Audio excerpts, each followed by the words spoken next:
And Moshe said, Hear, O Yisrael, Yahweh your Elohim, Yahweh is one, and you shall love Yahweh your Elohim with all your heart, with all your being, and with all your might. And these words which I'm commanding you today shall be in your heart.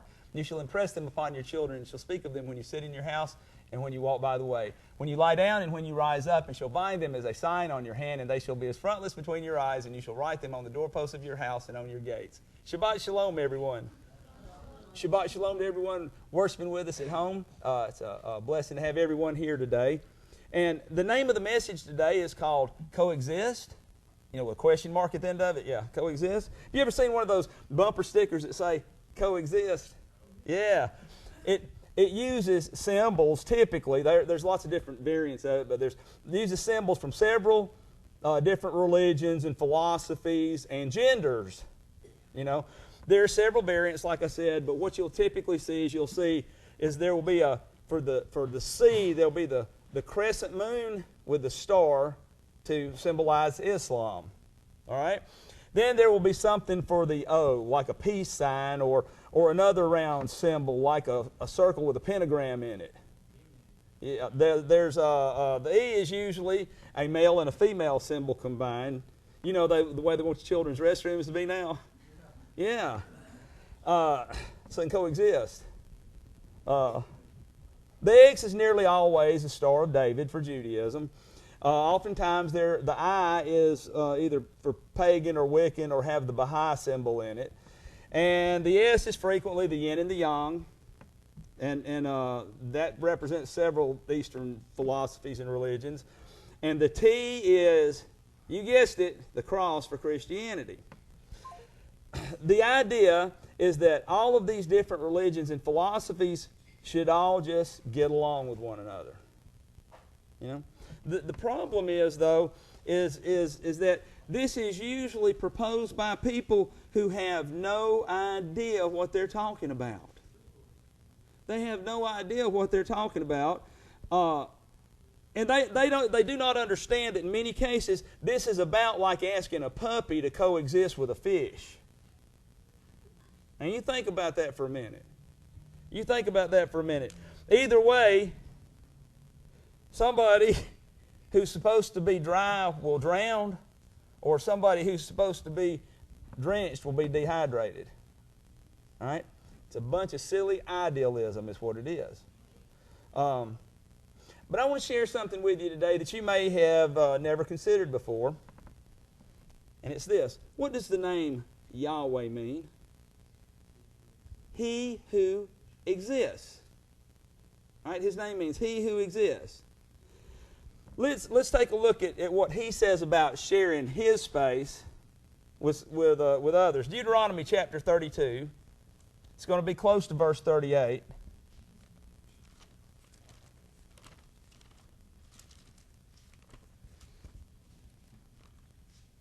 Deuteronomy 32. We're going to be on page 221. And verse 39. See now that I am He, and there is no Elohim. What are those next two words?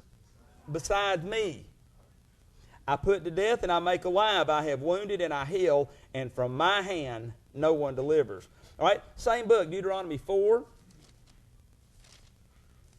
We're going to start reading in verse 39, page 190. Deuteronomy 4. Verse 39.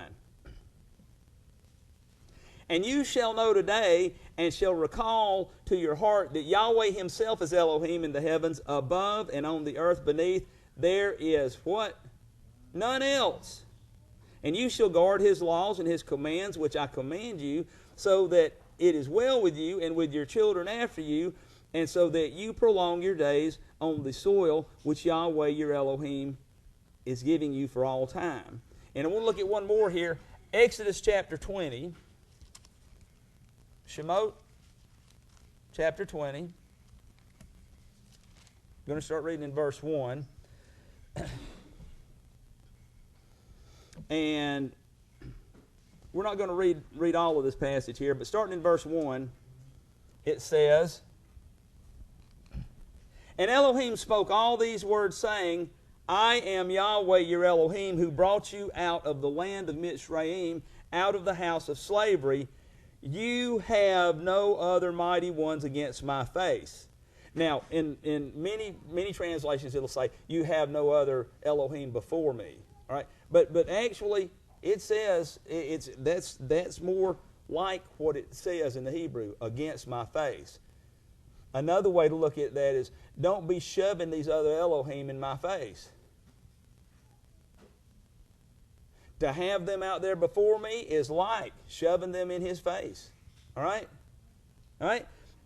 He's telling us don't do that. You do not, verse 4, you do not make for yourself a carved image or any likeness of that which is in the heavens above, or which is in the earth beneath, or which is in the waters under the earth. You do not bow down to them, nor serve them. For I, Yahweh your Elohim, am a jealous El, visiting the crookedness of the fathers on the children to the third and fourth generations of those who what?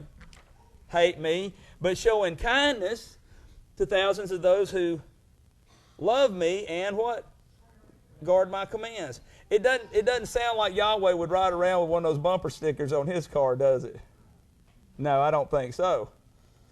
Now, I run the risk of being greatly misunderstood today because I'm going to be showing you some examples of great people who did not accept this coexistence nonsense. Right? And some wicked people who coexisted with just about everything. Right? And I remind you that Yisrael is in the dispersion because why? Disobedience. We've been exiled. We're in the exile, okay? And is therefore under subjection to unrighteous rulers. All right? Happening in Yahshua's day, it's happening now. All right? This is not the first time it's happened, and we will hopefully gain some understanding about how to conduct ourselves. But I think it will be clear that He who exists, that created all that there is not about to be sharing His reign with the imaginations of lawless men. Amen. All right? All right. Now, we're going to do a good amount of reading today, and that's okay because what's in here is a whole lot better than what I can say. But, amen. But this should be real insightful. All right? And I want to share this one little, I've shared it with the congregation here before. A lot of times people get confused trying to remember the difference between Jeroboam and Rehoboam. All right? Because see, after Solomon's death, there was civil war in Israel, and now Jeroboam, remembering there's no J's in Hebrew, it's Jeroboam. All right, it's going to be a Y. That's the way we would spell it, with a Y. And Rehoboam was in the northern tribes. All right, the northern kingdom of Israel. That was Jeroboam. And Rehoboam was in the southern kingdom in Judah. Okay, now we had a civil war in the United States, and in the South we talk about the Yankees were up north. So there's your Y. So Jeroboam is in the northern kingdom. And the rebels starts with an R. They were in the south, and so you got Rehoboam. And from now on, as long as you remember that, you'll be able to keep that clear in your head, which one was which. Okay, that's free. Okay, that one's free. Turn with me to 1 Kings chapter 12. 1 Kings chapter 12. Now, Jeroboam was a very wicked man, and he was really worried about the northern tribes going back and worshiping in Jerusalem. And we'll see a little bit of that here. 1 Kings chapter 12, we're going to start reading in verse 24. And Yahweh's talking to Rehoboam here, and he said, Thus said Yahweh, do not go up or fight against your brothers, the children of Yisrael. Let every man return to his house, and this matter is for me. So they obeyed the word of Yahweh and turned back according to the word of Yahweh. And Jeroboam, okay, this is the northern kingdom, built Shechem in the mountains of Ephraim and dwelt there. And he went out from there and built Penuel. And Jeroboam said in his heart, Now the rain shall return to the house of David, David, if these people go up to do slaughterings at the house of Yahweh at Jerusalem. Then the heart of this people shall turn back to their master, Rehoboam, sovereign of Yehudah. And they shall slay me and go back to Rehoboam, the sovereign of Yehudah. So the sovereign, this would be Jeroboam, the king Jeroboam, took counsel and made 2 calves and said to the people, it is too much for you to go to Jerusalem. See, it had never been too far before, but now, it's too much for you to go up to Jerusalem. See your mighty ones, O Yisrael, which brought you up out of the land of Mitzrayim. We just ran off in the ditch, didn't we? Actually, we'd wandered all over the road before, and now we just ran all the way in the ditch. All right. Verse 29. And he set up one in Bethel, and the other he put in Dan. And his master, and this matter became a sin for the people, went before one as far as Dan. And he made the house of high places, and made priests from all sorts of people who were not of the sons of Lewi. And Jeroboam performed a festival on the 15th day of the 8th month. When's Yahweh's festival? 7th month. All right. And Jeroboam performed a festival on the 15th day of the 8th month, like the festival that was in Yehudah, and he offered on the altar that he built. All right. So he did at Bethel, slaughtering to the calves that he had made. And Bethel had appointed the priests of the high places, and at Bethel he appointed the priests of the high places which he had made. And he made offerings on the altar which he had made at Bethel on the 15th day of the 8th month, in the month which he had devised in his what? Own heart. And he performed a festival for the children of Israel, and offered on the altar and burned incense. All right. Now, Israel, this was his land. This was his home. This was the land of the covenant, right? Right. This is what he's allowing to go on in his home land. And what is it? It's things that he's devised in his own heart. And is it in according to what Yahweh has prescribed? No. All right. Now, 1 Kings 13, verse 1.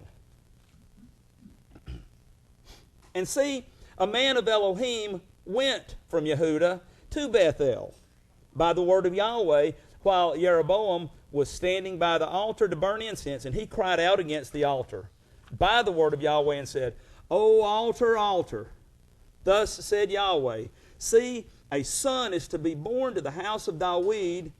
Yoshiyahu is his name. All right, that's Josiah. All right, he's proclaiming that Josiah is going to be born. Look what he says. And he shall offer the priests of the high places who burn incense on you, talking about to the altar, and men's bones be burned on you. All right.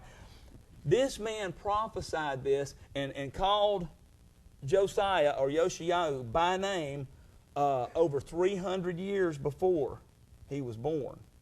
All right. That's one of the kind of things that lets you know this book's real. All right. He's not. There's a couple of other people whose names were mentioned hundreds of years before they were born. This is an example of it. All right. Verse 3. And he gave a sign the same day, saying, this is the sign which Yahweh has spoken. See, the altar is split apart, and the ashes on it poured out. And it came to be that when sovereign Jeroboam heard the saying of the man of Elohim, who cried out against the altar in Bethel, that he stretched out his hand from the altar, saying, seize him. Then his hand, which he stretched out towards him, dried up, so that he was unable to bring it back. And the altar was split apart, and ashes poured out from the altar, according to the sign which the man of Elohim had given by the word of Yahweh. And the sovereign answered and said to the man of Elohim, please appease the face of Yahweh your Elohim, and pray for me that my hand might be restored. And the man of Elohim appeased the face of Yahweh, and the sovereign's hand was restored to him, and became as it was before. The sovereign then said to the man of Elohim, come home with me and refresh me, and I give you a gift. But the man of Elohim said to the sovereign, if you were to give me half your house, I do not go in with you, nor do I eat bread, nor drink water in this place. For so he commanded me by the word of Yahweh, saying, do not eat bread, nor drink water, nor return by the same way you came. So he went another way and did not return by the way that he came to Bethel. Now, we're going to skip down to verse 33. And the verses in between, they tell about how the man of Elohim was deceived to eat bread and drink water by this other gentleman who said he was a prophet. And a lion killed the man of Elohim. And just for the constraints of time, we're going to keep moving on. Verse 33. And this event, after this event, Jeroboam did not turn from his evil way. Talking about his hand drying up and all this. All right. But again, he made priests from all sorts of people for the high places. Whoever wished, he ordained to become one of the priests of his places. And this matter was the sin of the house of Jeroboam, even to cut it off and destroy it from the face of the earth. Now, we see people from time to time who get rescued from terrible circumstances.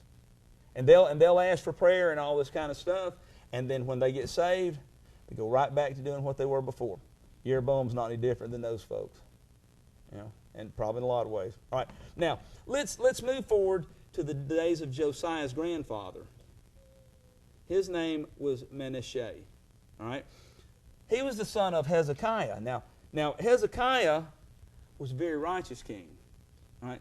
And some people say the apple doesn't roll far from the tree, but sometimes it's a rotten apple. Okay. So let's look at 2 Kings 21.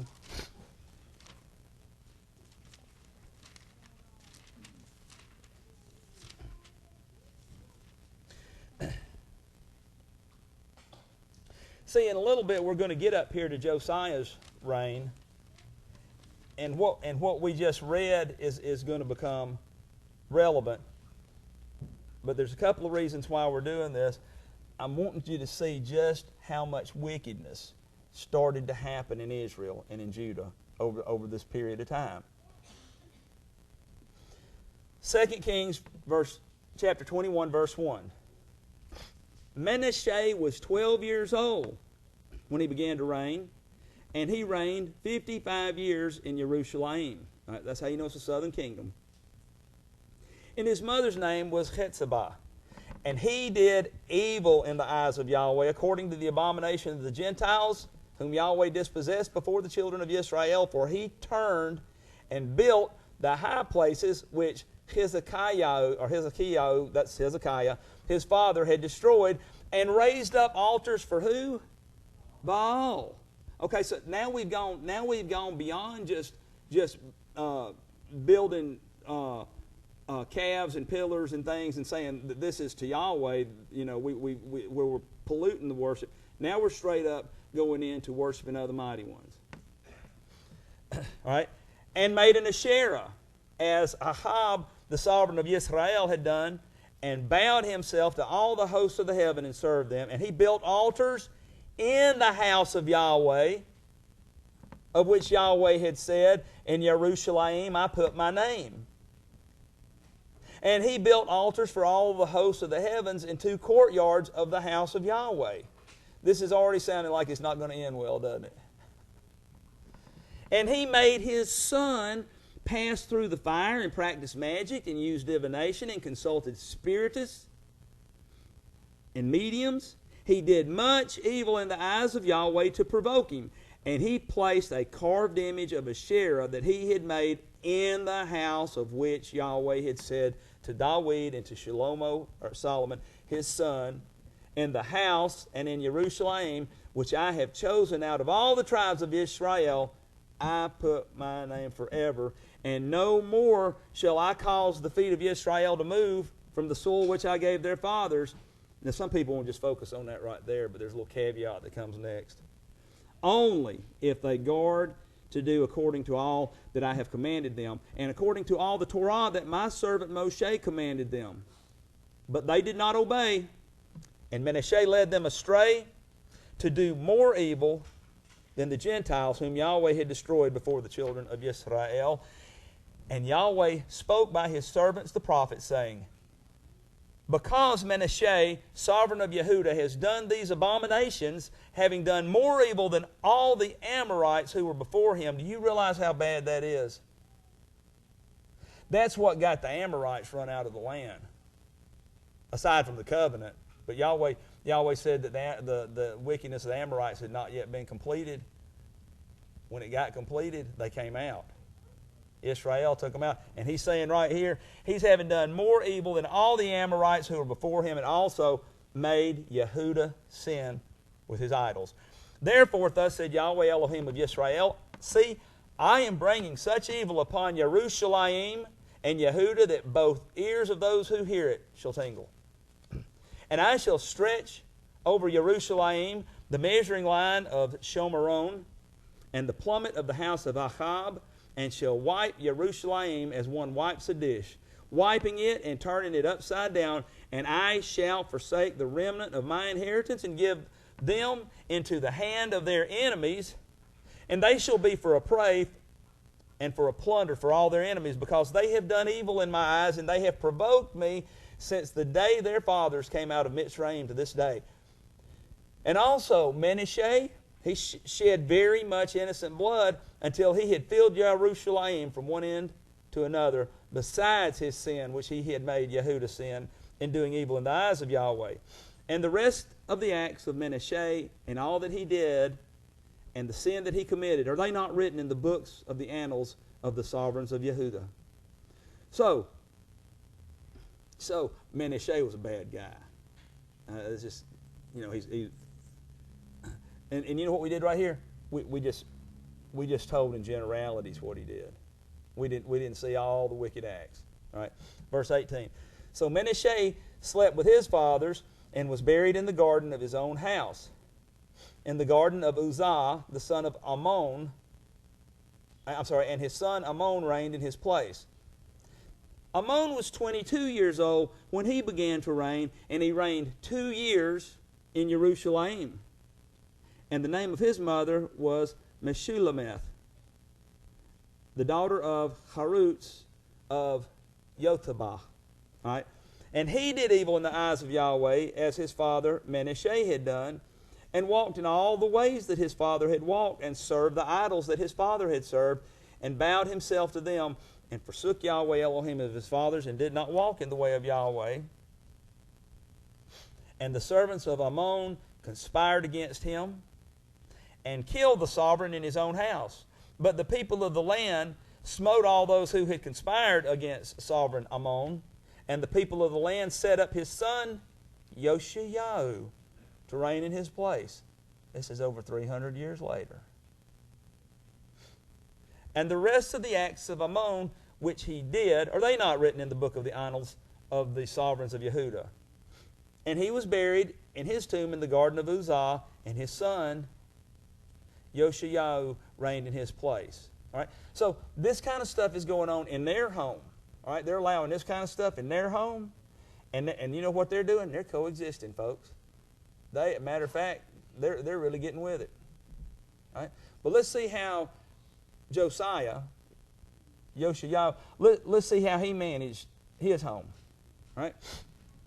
2 Kings 23, verse 1.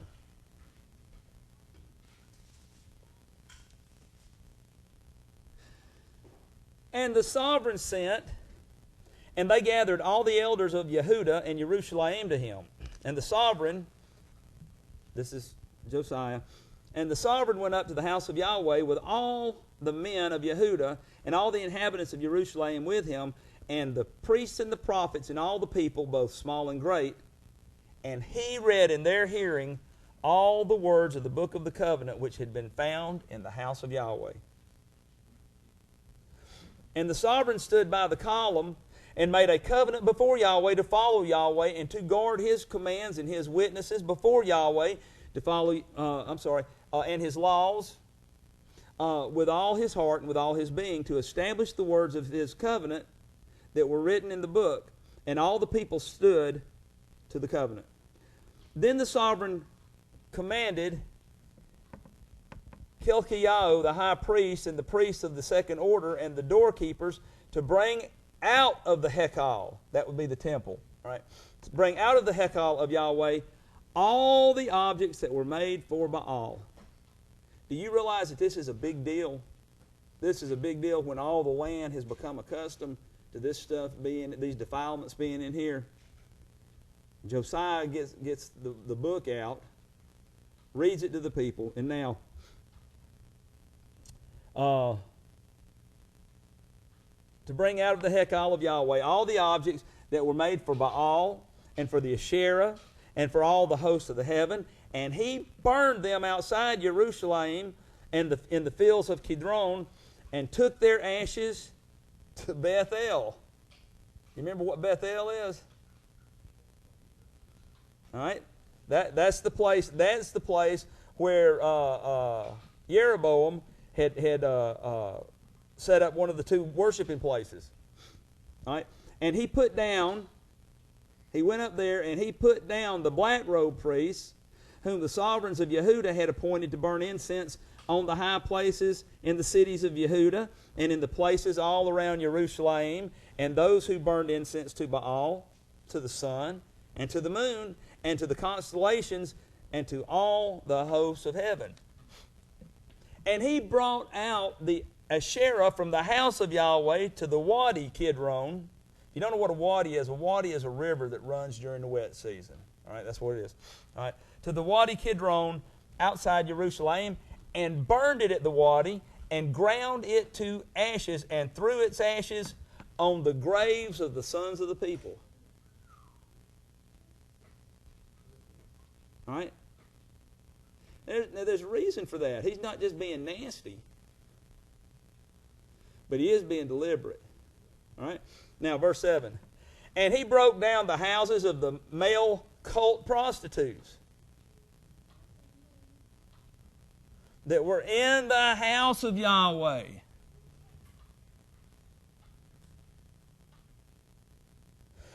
Where the women wove tapestries for the Asherah. And he brought out all the priests from the city of Yehudah and defiled the high places where the priests had burned incense, from Gebah to Beersheba, and broke down the high places at the gates which were at the entrance of the gate of Yehoshua, the governor of the city, which were to the left of the city gate. However, the priests of the high places did not come up to the altar of Yahweh in Jerusalem, but they ate unleavened bread among their brothers. And he defiled Topheth. All right, this is a place outside of Jerusalem where they would sacrifice their children. All right, and when it says he defiled it, what this thing's talking about here that he's defiling, it's already defiled in the sight of Yahweh. What he's doing is he's making these things to be defiled in the sight of their believers. Okay, that's he's ruining it. He's ruining it. It's what it amounts to.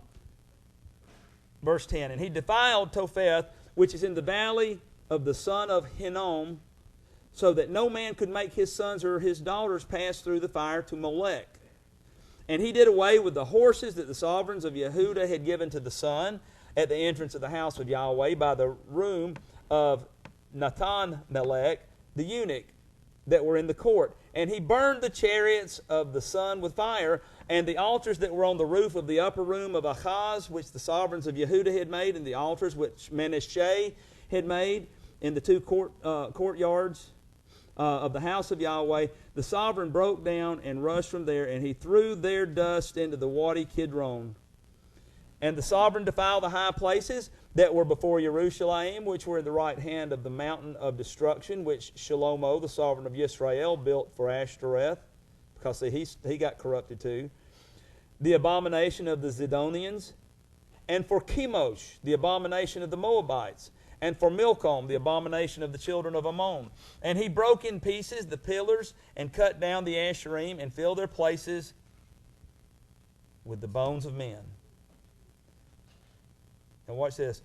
And also the altar that was at Bethel, and the high place which Jeroboam the son of Nebat made. Remember we started reading about that a while back, that man of Elohim came and warned him about and said, altar, altar. And also the altar that was in Bethel, and the high place which Jeroboam the son of Nebat made, by which he made Israel sin, both that altar and the high place he broke down, and he burned the high place and ground it to dust and burned the Asherah. Then Yoshiao turned and saw the tombs there on the mountain.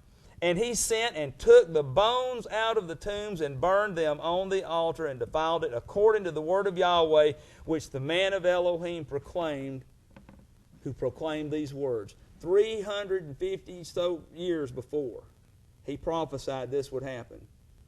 And Josiah is fulfilling that prophecy. Right? Verse 17, and he said, "What tombstone is that I see?" And the men of the city said to him, "It is the tomb of the man of Elohim who came from Yehuda and proclaimed these matters which you have done against the altar of Bethel." And he said, "Let him alone. Let no one move his bones." That's something, isn't it? By the way, this is another example here of how when people get burned up, when their bones and stuff get burned up, like in cremation and things, it's always something wickedness that's going on. It's always because somebody's been wicked. And he said, "Let him alone, let no one move his bones." So they left his bones alone with the bones of the prophet who came from Shomron. And Yoshiyahu also took away all the houses of the high places that were in the cities of Shomron, which the sovereigns of Yisrael had made to provoke, and he did to them according to all the deeds that he had done in Bethel. And he slaughtered all the priests of the high places who were there on the altars, and burned men's bones on them, and went back to Jerusalem. And the sovereign commanded all the people, saying, "Prepare the Passover to Yahweh your Elohim, as it is written in this book of the covenant." Now, first of all, before we go any further, I don't know how long this took. I bet it took a little longer than a week or two. I'm pretty sure that this was a mission that Josiah got on, and it was methodical, and it just went from one place to another place to another. But did it look like Josiah was willing to do much coexisting during his term? I'd say not. I'd say he made a statement that said, "Pull those bumper stickers off." All right?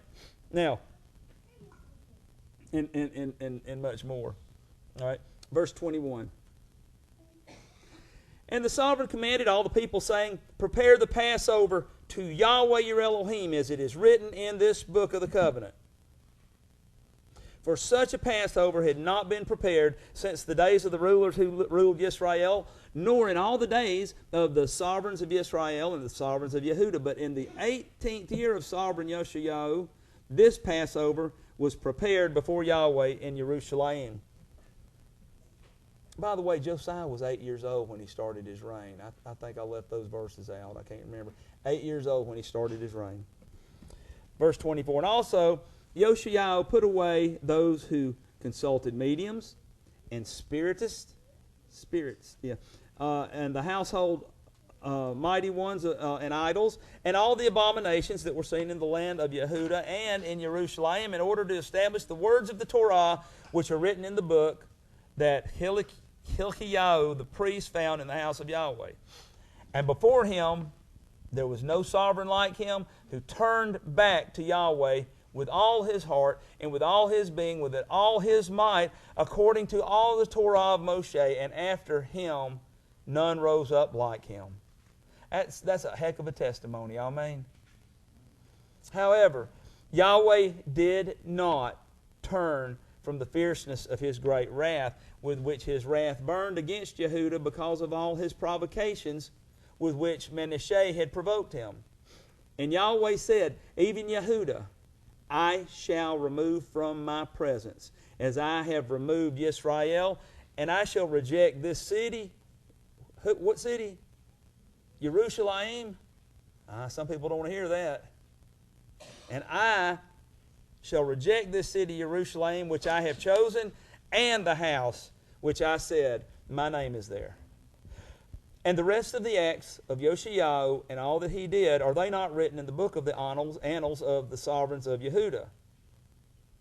And in his day, I'm just going to read this. In his days, Pharaoh Necho, the sovereign of Mitzrayim, went up against the sovereign of Ashur to the river Euphrates. And sovereign Yoshiyahu went out to meet him, and he killed him at Megiddo when he saw him. Necho killed Yoshiyahu. And his servants conveyed his body in a chariot from Megiddo and brought him to Jerusalem and buried him in his own tomb. And the people of the land took YHWH, the son of Josiah, and anointed him and set him up to reign in his father's place. And YHWH was 23 years old when he began to reign, and he reigned 3 months in Jerusalem, and his mother's name was Hamutal, the daughter of Yirmiyahu of Libnah. And in just 3 months, and he did evil in the eyes of Yahweh according to all that his fathers did. And Pharaoh Necho imprisoned him at Riblah in the land of Hamath to keep him from reigning in Jerusalem. And he imposed on the land a fine of 100 talents of silver and a talent of gold. And Pharaoh Necho set up Eliakim, the son of Josiah, to reign in his place. So he still got one of his sons on the throne, but and changed his name to Jehoiakim. And Pharaoh took YHWH and went to Mitzrayim, and he died there. And Jehoiakim gave the silver and gold to Pharaoh.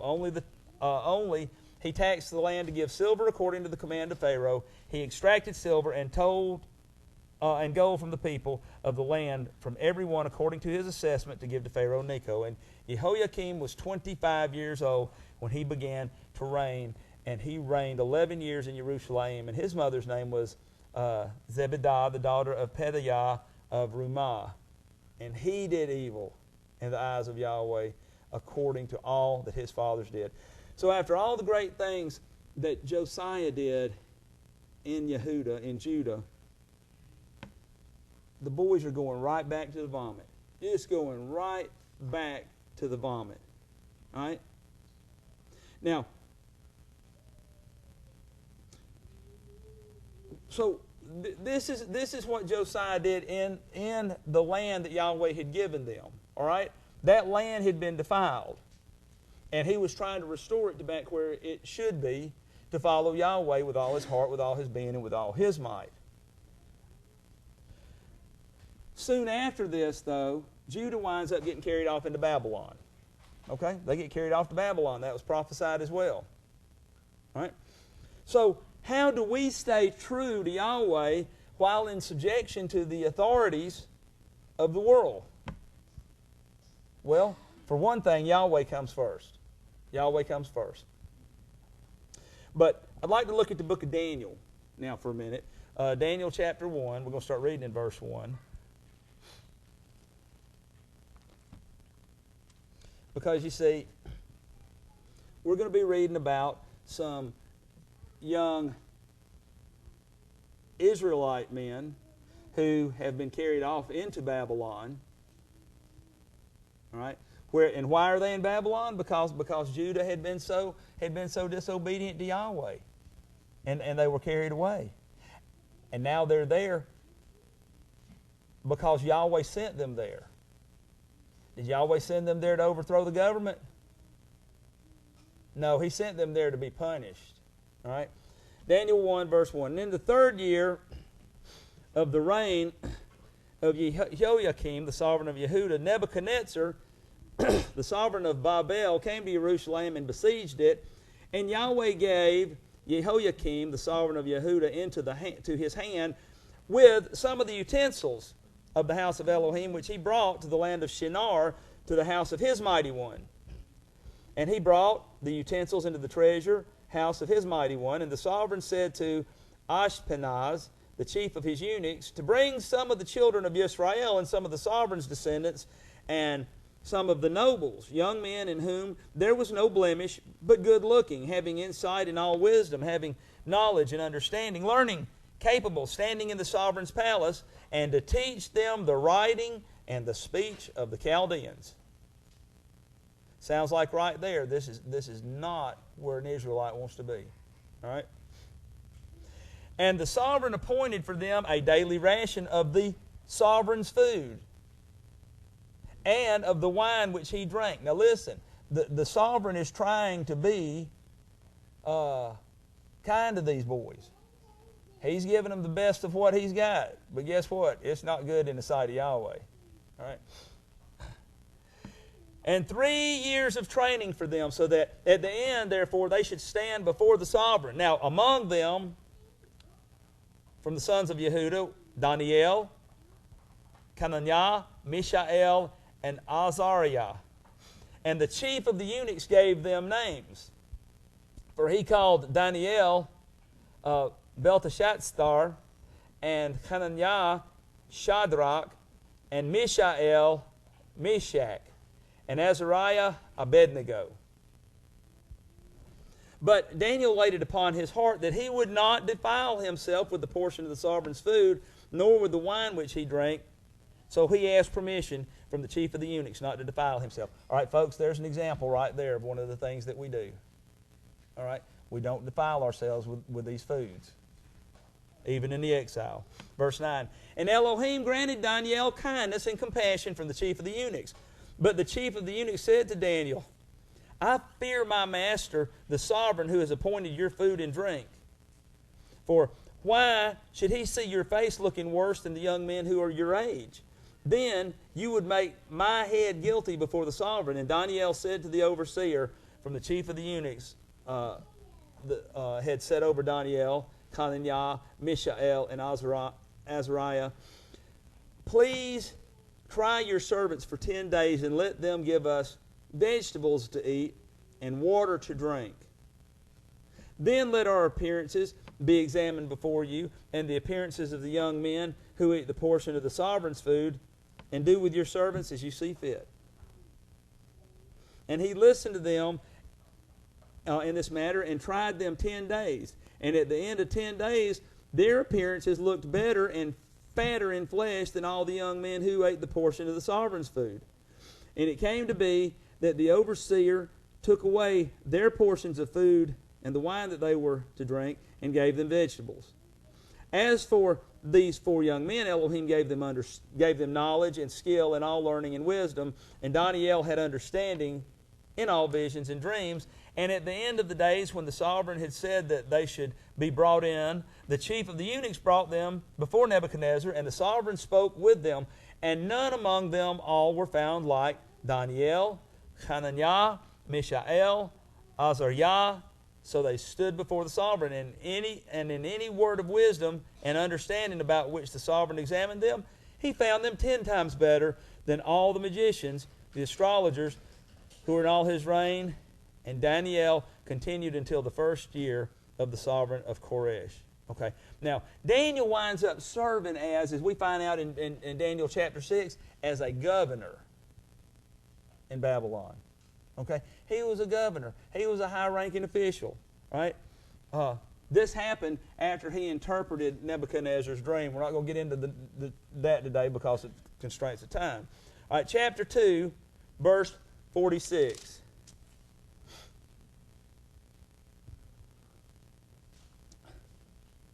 This is after he's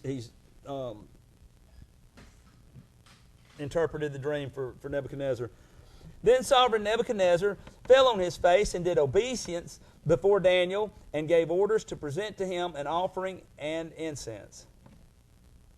The sovereign answered Daniel and said, truly, your Allah, the Allah of Elohim, see this is Aramaic, the master of sovereigns and a revealer of secrets, since you were able to reveal this secret. Then the sovereign made Daniel great and gave him many great gifts, and made him ruler over all the provinces of Babel, and the chief of the nobles, over all the wise ones of Babel. And Daniel asked of the sovereign, and he set Shadrach and Meshach and Abednego over the work of the province of Babel, and Daniel in the gate of the sovereign. Okay, so here we see that all 4 of these now are set up in high places in a foreign land. All right.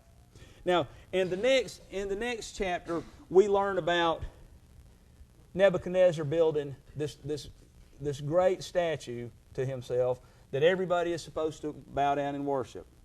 And Meshach and Shadrach and Abednego say, we're not going to do it.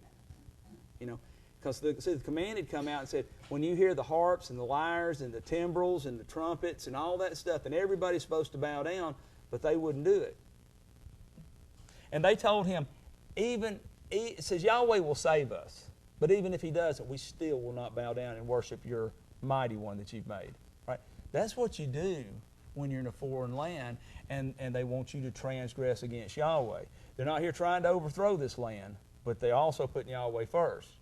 That's when the story about the fiery furnace comes, and they throw them into the furnace.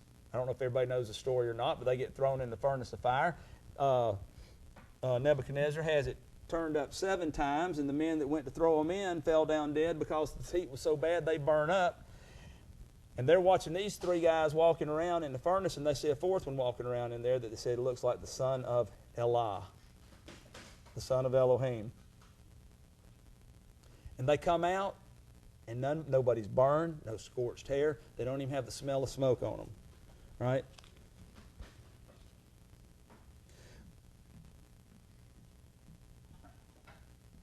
But they would die before serving Nebuchadnezzar's image. Now, another thing that happens, Daniel gets thrown into the lion's den. You remember that? Everybody knows the story about Daniel in the lion's den. Why did he get thrown in there? Because this is King Darius now. His wise men talk them into. They trick him. They know that Daniel prays towards Jerusalem 3 times every day to Yahweh.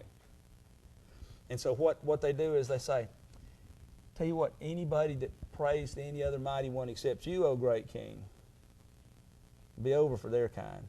Well, then they went and they told him that Daniel was praying to Yahweh.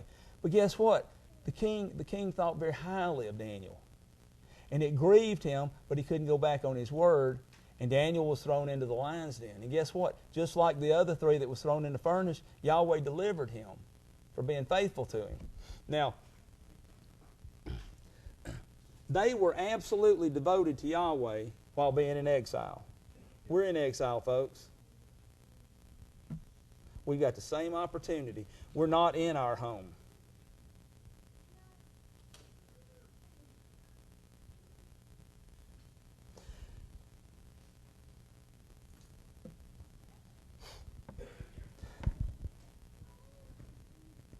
Israel, Yehuda, did not keep themselves clean while they were in the land, and so Yahweh took them out of the land so that they could live among the filth.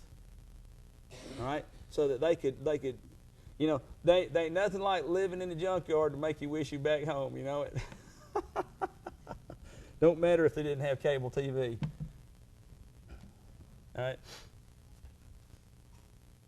That's one of the reasons why I say that Yahweh is looking for a people who is willing to do their dead level best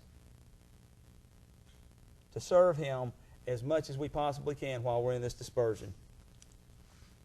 All right. Now, so I want to show you another example. Let's turn to Acts chapter 17.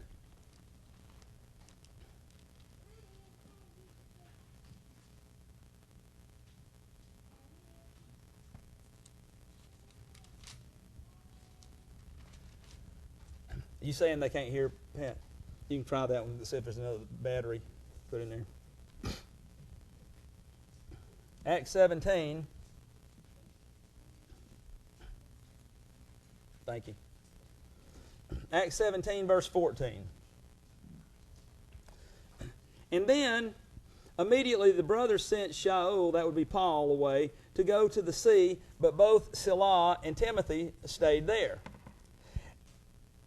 And those who arranged for Shaul brought him to Athens. Where is Athens? I'm not talking about in Georgia. It's in Greece. All right? The Athenians are not known for serving Yahweh.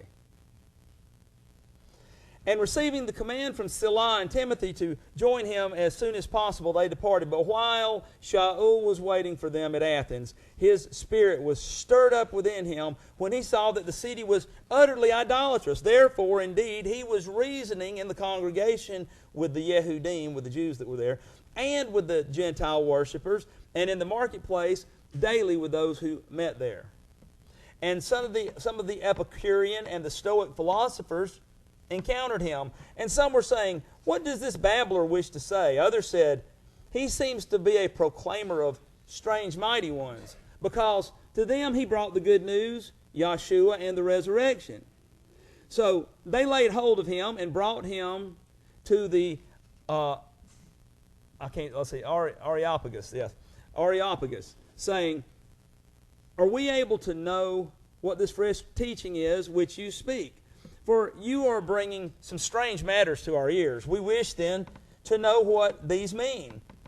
For all Athenians and the strangers living there spent their leisure time in doing naught but to seek or to hear what is fresh. And having stood in the midst of the Areopagus, Shaul said, Men of Athens, I see that you are very religious in every matter. For passing through and observing the objects of our worship, I even found an altar with this inscription, To the unknown mighty one. Not knowing then whom you worship, I make him known to you. Yahweh, who made the world and all that is in it, this one being master of the heaven and earth, does not dwell in dwellings made with hands, nor is he served with men's hands as if needing any, himself giving to all life and breath and all else. And he has made from one blood every nation of men to dwell on all the face of the earth, having ordained beforehand the times and the boundaries of their dwelling, to seek the master, if at least they would reach out for him and find him, though he is not far from each one of us. For in him we live and move and are, as also some of your own poets have said, for we are also his offspring. Now then, since we are the offspring of Elohim, we should not think that the Elohim is like gold or silver or stone or an image made by the skill and thought of man. Truly then, having overlooked these items of ignorance, Elohim now commands all men everywhere to repent, because he has set a day on which he is going to judge the world in righteousness by a man whom he has appointed, having given proof of this to all by raising him from the dead. And hearing of the resurrection of the dead, some indeed mocked, while others said, We shall hear of you again concerning this. And so Shaul went out from among them, but some men joined him and believed among the Dionysius. This is tough, the Greek here. The help me with that. Areopagite, and a woman named Damaris, and others with them. Okay, so here Paul is surrounded by all kinds of idolatry. And what does he do? He proclaims Yahweh and Yeshua. Right? He's not trying to overthrow the Athenians. He's also not coexisting with their mighty ones. Now look, it's like this while we're in the dispersion, while we're in the exile. We are forced, just as Daniel was, just as Paul is, to live among those who are practicing the other things. All right? And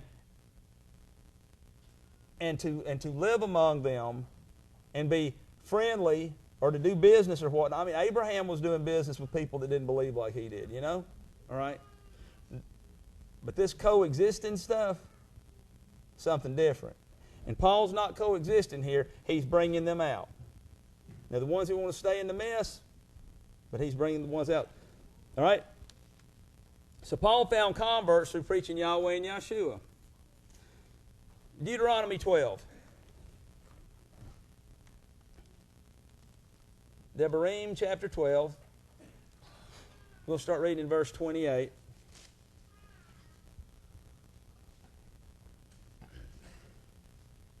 And one of the things that we're going to read here, I want to demonstrate to you that there are practices that go on that Yahweh hates, where people are trying to coexist. Verse 28. Guard and obey all these words which I command you, that it might be well with you and your children after you forever, when you do what is good and right in the eyes of Yahweh your Elohim. When Yahweh your Elohim does cut off from before you the nations which you go to dispossess, and you dispossess them and dwell in their land, guard yourself. See that? Guard yourself that you are not what? Ensnared to follow them after they are destroyed from before you, and that you do, watch this, you do not inquire about their mighty ones, saying, how did these nations serve their mighty ones, and let me do so too? And look, that would be one thing if Yahweh just stopped right there and said, don't do what they do. Right? But look what he says next. He says, do not do so to Yahweh your Elohim, for every abomination which Yahweh hates, they have done to their mighty ones, for they even burned their sons and daughters in the fire to their mighty ones. All the words which I'm commanding you to guard to do it, do not add to it, nor take away from it. And you see, there's all kinds of things that go on in these. One of the problems there's a problem with the coexistence anyway, but one of the places where we have a problem with the practitioners of Judaism and with the practitioners of Christianity is both of these are taking traditions. Sometimes they're straight up taking religious practices from heathen peoples and incorporating them into the worship and doing that to Yahweh. Okay? And we are warned right here not to be ensnared into doing that. And he says, do not add to nor take away from. YHWH is complaining about them practicing the traditions of the elders which nullify the commands of Elohim, right? Okay? Yahweh has said don't do it. If Yahweh says don't do it, but we say, but we want to do it to you anyway, do you think, to show you how much we love you, right? Does that make sense? You know, I've told a story before about, you know, if you tell your children don't write on the wall, but they go in there and they write on there, I love you, Daddy, I love you, Mommy, and they draw flowers and all that kind of stuff, is that, are you going to feel all fond, right? You know, right? No, you're not. Now, if they're two, that's different. You're still probably not going to feel real warm and fuzzy. All right. YHWH lived under a time where he even was under Roman subjection. That was because he came back home. All right? Matthew 22.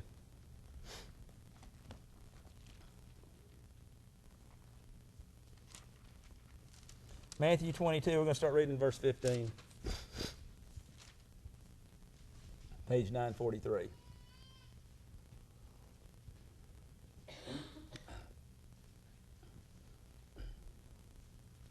Matthew 22, verse 15. Then the Pharisees went and plotted how to trap him in his words. Does that ever happen to you guys when you're talking to people? Then the Pharisees went and plotted how to trap him in his own words, and they sent to him their taught ones with the Herodians, saying, Teacher, we know that you are true and teach the way of Elohim in truth, and it does not concern you about anyone, for you are not partial to any man. Then say to us, what do you think? Is it right to pay taxes to Caesar or not? See, they were hoping he was going to say, no, you don't pay taxes to Caesar, and then it's going to be, Caesar, guess what we heard? You know? But knowing, verse 18, their wickedness, YHWH said, why do you try me, you hypocrites? Show me the coin of the tax. And they brought him a silver piece. And he said to them, whose likeness and inscription is this? And they said to him, Caesar's. And he said to them, then give to Caesar what is Caesar's, and to Elohim what is Elohim's. And having heard, they marveled and left him and went away. You see, that's what we do when we're in a foreign land. We put Yahweh first. Okay? We give to Elohim what is Elohim's. All right? He didn't say overthrow the empire.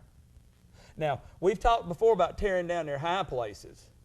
All right? But what we're talking about while we're in the dispersion, we have to work on tearing down the high places of their minds. Okay? That's what Paul was doing when he was talking to them about the unknown mighty one. He was tearing down the high places of their minds, and some believed and went with him. Right?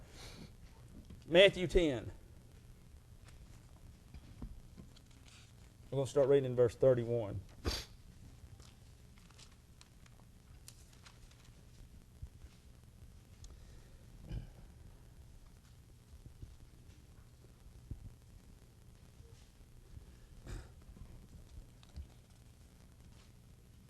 Miles was talking in his message today about not fearing. This what YHWH was talking about here.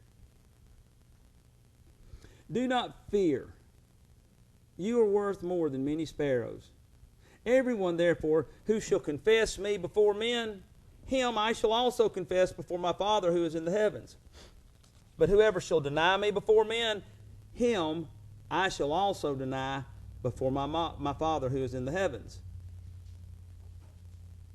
Do not think that I have come to bring peace on earth. I did not come to bring peace, but a sword.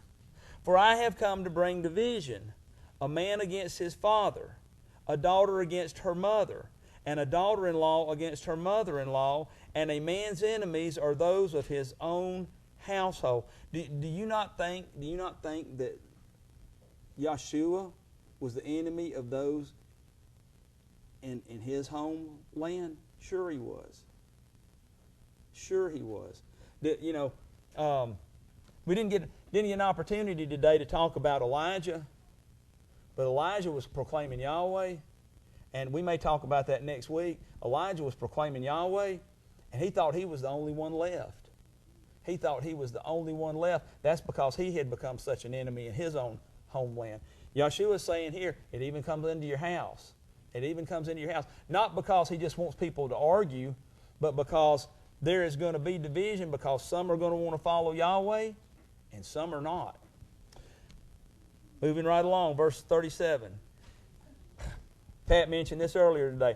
He who loves father or mother more than me is not worthy of me, and he who loves son or daughter more than me is not worthy of me, and he who does not take up his stake and follow after me is not worthy of me.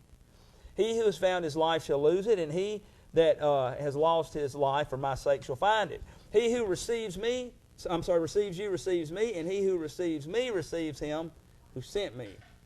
He who receives a prophet in the name of a prophet shall receive a prophet's reward, and he who receives a righteous one in the name of a righteous one shall receive a righteous one's reward. And whoever gives one of these little ones a cup of cold water, only in the name of a taught one, truly I say to you, he shall by no means lose his reward. You see, this is where we can demonstrate the heart of Josiah. In our own homes, we can demonstrate the heart of Josiah. This is a place where we can be like Daniel and Meshach and Shadrach and Abednego and Paul and even Yahshua. We can be like all those folks. Because, see, though we may be in the exile, and we are, though we may be in the exile and be under subjection, we can go without the defilements of this world and be like Josiah in our homes and in our own lives. Amen? We can teach others about Yahweh and Yahshua and cast our bread upon the water, like we talked about last week. Revelation 22.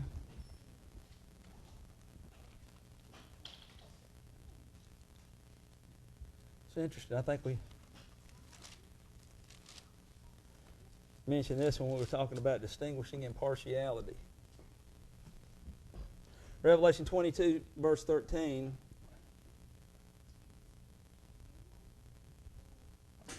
I am the Aleph and the Tav, the beginning and the end, the first and the last. Blessed are those doing His commands, so that the authority shall be theirs under the tree of life, and to enter through the gates into the city. Now you see if this looks like coexistence in the kingdom to come. But outside are the dogs, and those who enchant with drugs, and those who whore, and the murderers, and the idolaters, and all who love and do falsehood. So what do you think? Does Yahweh go for this coexistence thing? Negative. Doesn't look like it to me either. Last two scriptures for today. We're going to read Deuteronomy 4:39 again. Devarim, chapter 4, verse 39.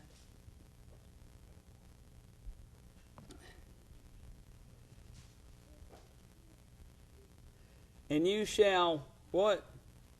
Know today, and shall recall to your heart that Yahweh Himself is Elohim in the heavens above, and on the earth beneath there is none else.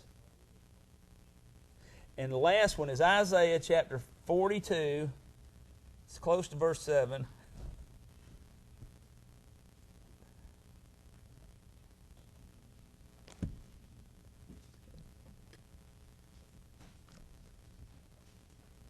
Isaiah 42, page 446, verse 8.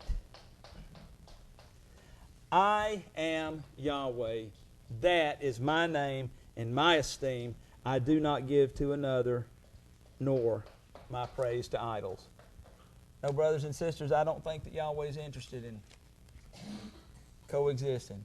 I don't think that He who exists is interested in giving His esteem to another.